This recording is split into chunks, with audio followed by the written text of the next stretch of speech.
Hello world, I'm Miyah and I would like to welcome you to the latest episode of my blog series. So far, I've been able to share my experiences of what it's like to live with autism. Other times, I like to give my 2 cents as to what's going on with autism in the media. A third and brand new thing I like to do is give tips to parents and individuals on the spectrum. And I also like to talk to current or potential employers. I like to talk to social workers, job coaches, and any type of adult services and support people. And I like to talk to caregivers, and I like to talk to the basic general community about autism in general, because there's just so much ignorance out there. And a big fourth one is I like to cover topics that I am passionate about that have absolutely nothing to do with autism whatsoever. And for those of you that are subscribed to my channel already, you know DragonCon is one of my big things to talk about. Tonight though, I'm going to continue to share my experiences of what it's like for me to live on the spectrum. And what I'm going to do is I'm going to share with you guys what other people's perceptions of me are. And what they do is people often get this idea that I'm stupid. And they get this idea that I have limited interests, and they get this idea that a portion of my brain is so damaged that I don't understand or comprehend something. Like when I was growing up, I would often be told by people in my family, and this includes a sister who's about 6 years younger than I am, she often nagged at me about something not being a toy. Or, or they'd get this idea that, I wouldn't understand the meaning of something. Like when the movie Titanic came out, one of the awards that it won was Best Costume Design. And I stood up, we were having an Oscar party, just my immediate family, and my dad said, Miyah, do you understand what that award was for? And I said, yeah, that's Best Costume Design. And, and of course, I got that a lot. And then other people get this idea that just because I'm autistic that I don't understand that it's not about me.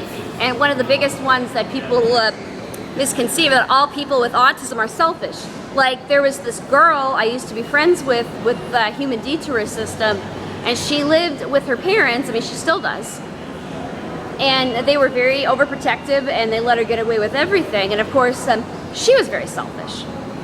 So when we were together, there were several times where I caught her mother talking to me like I was an idiot. For instance, whenever it was her sister's birthday, she was often reminding me little hints like, well, this is for my daughter. It's her birthday. It's her birthday.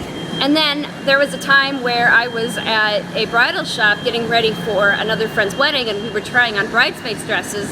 And I was having fun looking at all the other dresses just for the heck of it. And I wasn't even thinking about wearing that certain dress for her wedding, because I knew that's not what she wanted. I was just looking at the dresses because I enjoy fashion.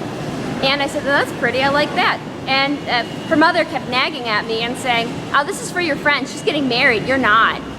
So people do that to me, and then they often get this idea that I have a very limited interest, and they think that I still have that. I mean, they're stuck in this static reasoning that, they're stuck in this static reasoning that I'm still only interested in movies and cats. And, again, the same sister who told me that something's not a toy, it's just about every time I talk to her, it's like she tries to interest me by talking about cats and showing me annoying cat videos. And yes, I'm fixated on cats, but I don't think that's very helpful. Or people will only talk to me if it's a set, or respond to me if they know that I'm interested in the subject. They'll ignore me on other things. It's really frustrating.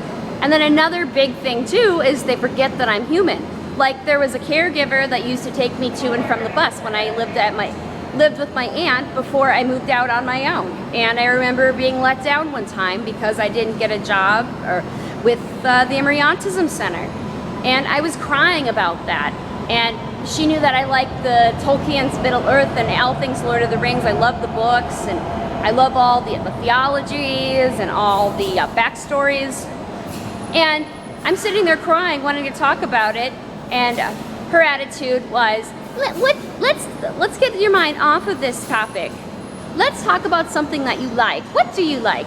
You like Lord of the Rings. Want to talk about Lord of the Rings, Miyah? no, I'm an adult. I don't want to talk about Lord of the Rings. So, for those of you who think you know me, you don't know me at all. You don't live inside of my head. So, anyway, if you have any questions or comments, please be sure to state below. Thank you.